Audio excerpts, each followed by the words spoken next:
أعوذ بالله من الشيطان الرجيم. بسم الله الرحمن الرحيم. الرحمن علم القرآن خلق الإنسان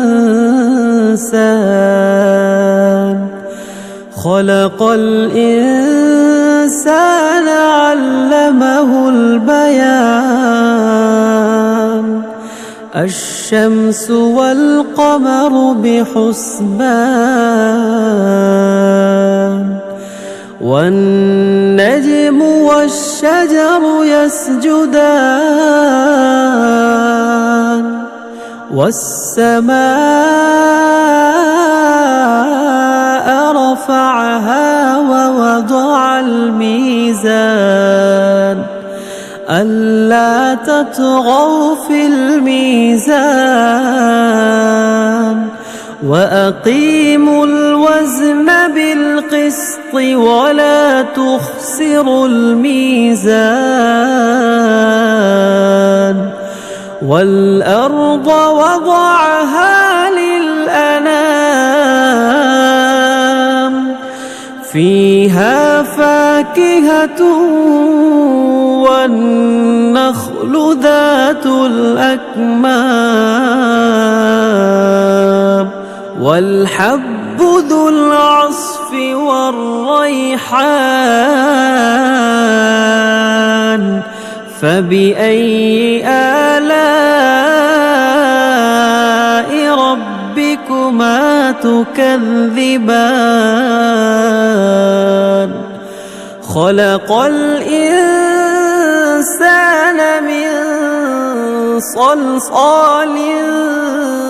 كالفخار وخلق الجان من مارج من نار فبأي آلاء ربكما تكذبان رب المشرقين ورب المغربين فبأي آلاء ربكما تكذبان مرج البحرين يلتقيان بينهما برزخ لا يبغيان فبأي آلاء ربكما تكذبان يخرج منهما اللؤلؤ والمرجان فبأي آلاء ربكما تكذبان وله الجوار المنشآت في البحر كالأعلام فبأي آلاء ربكما تكذبان كل من عليها فان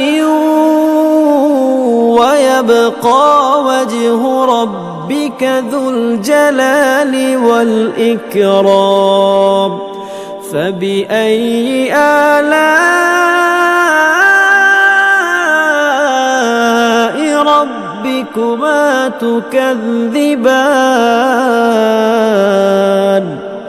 يسأله من في السماوات والأرض كل يوم هو في شأن فبأي آلاء ربكما تكذبان سنفرغ لكم أيها الثقلان فبأي آلاء ربكما ربكما تكذبان يا معشر الجن والإنس إن استطعتم أن تنفذوا من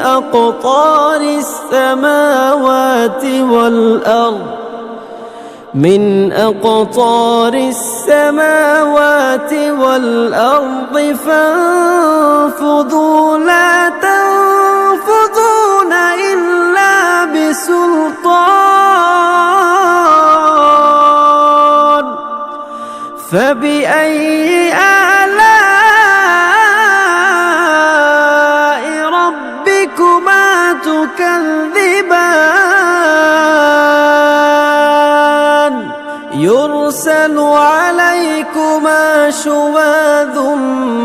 من نار ونحاس فلا تنتصران فبأي آلاء ربكما تكذبان فإذا انشقت السماء فكانت وردة كالدهان فبأي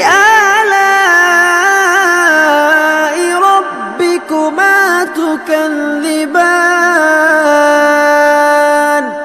فيومئذ لا يسأل عن ذنبه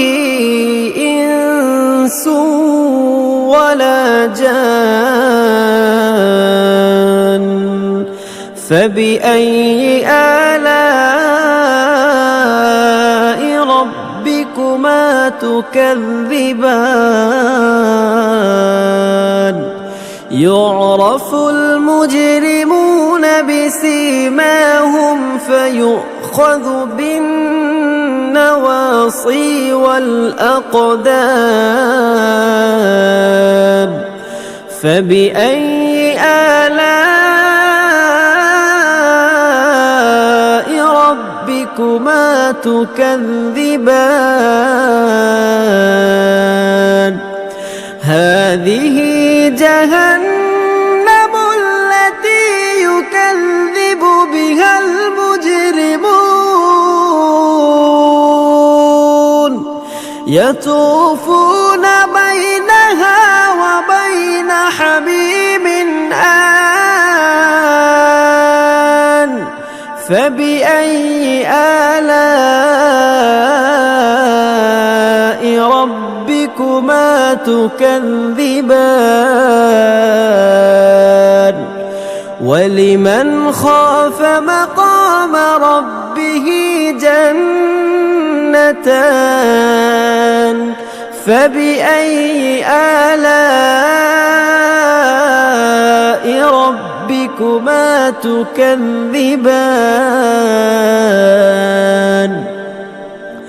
ذواتا أفنان فبأي آلاء ربكما تكذبان فيهما عينان تجريان فبأي آلاء ربكما تكذبان فيهما من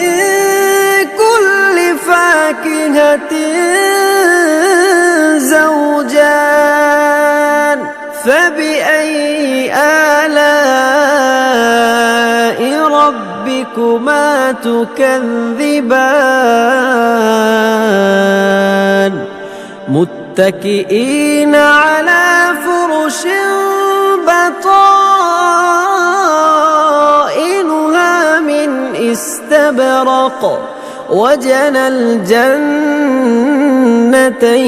دان فبأي آلاء ربكما ربكما تكذبان فيهن قاصرات الطرف لم يطمثهن إنس قبلهم ولا جان فبأي آلاء ربكما تكذبان كأنهن الياقوت والمرجان فبأي آلاء ربكما تكذبان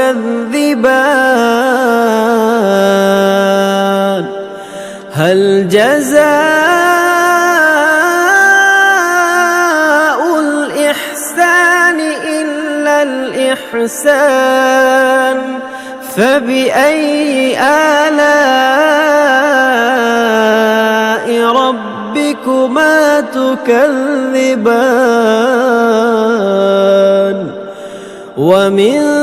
دونهما جنتان فبأي آلاء ربكما تكذبان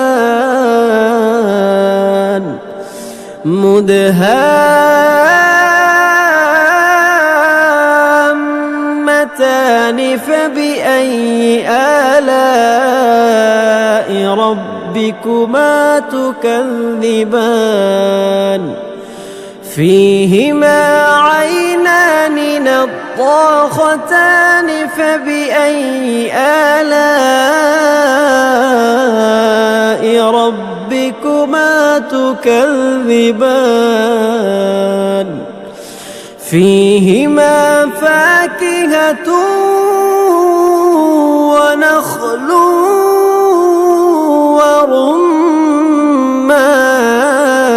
ورمان فبأي آلاء ربكما تكذبان